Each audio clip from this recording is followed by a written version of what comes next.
अस्सलाम वालेकुम, आप सब व्यूअर्स का वेलकम करती हूँ अपने किचन में एक न्यू रेसिपी के साथ। व्यूअर्स, आज की रेसिपी मैं आपके साथ शेयर करूँगी। अगर गर्मी का मौसम है, दूध ख़राब हो गया है तो आप उसको ज़ाया मत करें। उससे बनाएंगे हम एक ज़बरदस्त मिठाई जो खाने के बाद आप दूध को खुद ख़राब करने पर हो जाएंगी मजबूर। तो ये मिठाई बहुत ही मज़ेदार और यमी बनकर तैयार होती है। यहाँ पर तकरीबन 2 किलो दूध था जो कि ख़राब यानी फिट चुका था। तो मैंने कहा था क्यों ना इसकी एक ज़बरदस्त सी मिठाई रेडी की जाए। अक्सर आप जो बाज़ार से लेकर मिठाइयाँ खाते हैं बहुत शौक़ से, वो भी इसको इसी तरह से दूध को फेंट कर ही बनाते हैं। या से लेमन से इसको फेंट लिया करते हैं या तो सिरके से।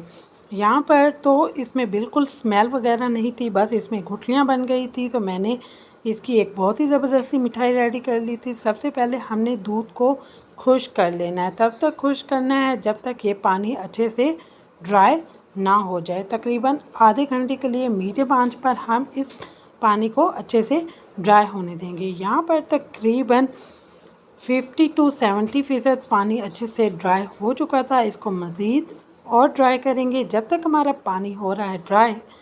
अगर चैनल पर न्यू हैं तो प्लीज़ चैनल को लाइक, शेयर और सब्सक्राइब ज़रूर कर लिया करें।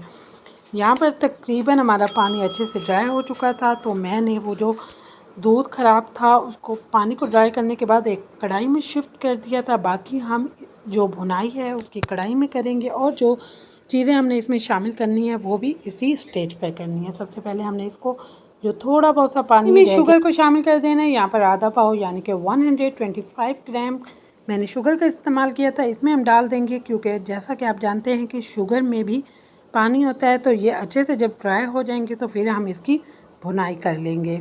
इसको अच्छी तरह मिक्स करने के बाद टेस्ट के लिए और ज़ायके के लिए यहाँ पर 2 अदद खोल के मैंने इलायची डाल दी। 2 टेबलस्पून मैंने डालडा घी का इस्तेमाल किया था। अगर आपके पास देसी घी हो तो आप वो भी डाल सकते हैं। इसको अच्छी तरह से हमने मिक्स करना है और आपने इस्तेमाल घी का करना है, ऑयल का इस्तेमाल बिल्कुल नहीं करना है। यहाँ पर इसको अच्छी तरह से मिक्स कर लेना है। 5 से 10 मिनट तक इसकी अच्छी तरह से भुनाई करनी है जब तक इसका कलर लाइट ब्राउन सा ना हो जाए। यहाँ पर मैंने जो हमारी मिठाई थी इसको आप सोन हलवा भी कह सकते हैं कि ये इतना मज़ेदार और यमी सा बनकर तैयार होता है ना।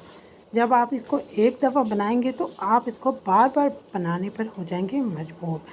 आप देख सकते हैं कि इसका कलर अच्छे से लाइट ब्राउन हो चुका था। तो एंड में मैंने कुछ ड्राई फ्रूट इसमें डाल दिए थे। यहाँ पर कुछ क्रश किए हुए बादाम मैंने डाले थे और इसमें क्रिस्पीपन लाने के लिए यहाँ पर मैंने गरी के चूरे का इस्तेमाल किया था। आप गरी को क्रश करके भी शामिल कर सकते हैं। इसमें जो हमारी मिठाई होती है ना उसमें इसका टेस्ट बहुत ही मज़े का आता है और एक क्रिस्पीपन सा आता है। यहाँ पर तकरीबन 1 से 2 मिनट तक मज़ीद इसकी भुनाई करेंगे। यहाँ पर हमारा मज़ेदार सा यमी सा लाइट ब्राउन सी मिठाई रेडी हो चुकी थी।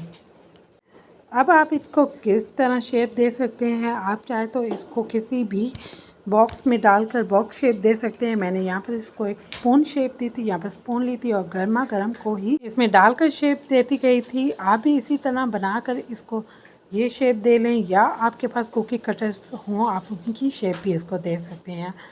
बच्चे इसको बहुत शौक़ से खाते हैं और हमारा दूध भी बिल्कुल ज़ाया नहीं होता जो ख़राब हो जाए।